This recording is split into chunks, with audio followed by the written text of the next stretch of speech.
everyone. In this video we're going to talk about the cell membrane.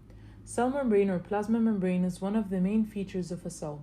It is the outermost edge of a cell. Its main job is to protect the cell from its surroundings.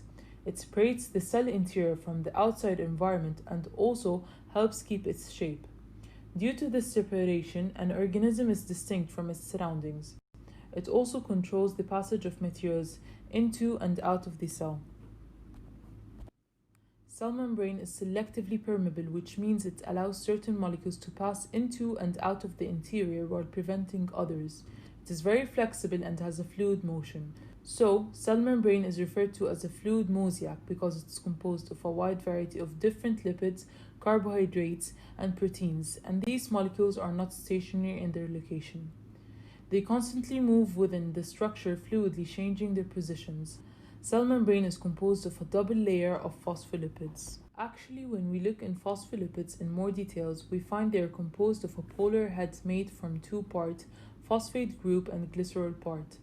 The second part of the phospholipid bilayer is nonpolar tails, which is composed of two chains of fatty acids. One of them is perfectly straight because it is composed from saturated fatty acids, and the other has a kink in it because it is composed of unsaturated fatty acids.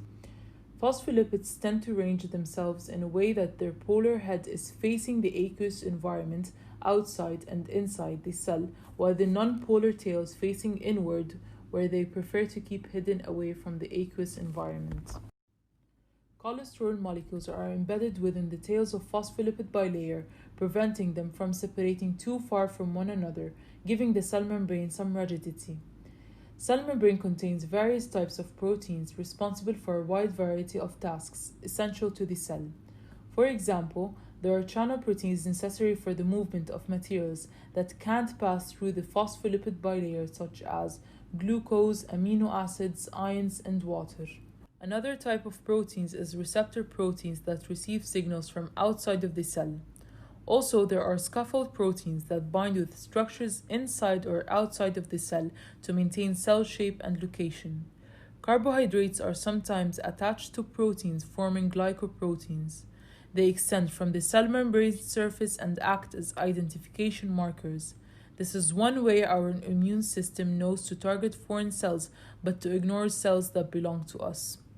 Actually, blood type is determined by carbohydrates on our cells.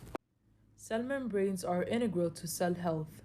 With their combination of lipids, carbohydrates, and proteins, they are able to complete a complex variety of tasks essential to life.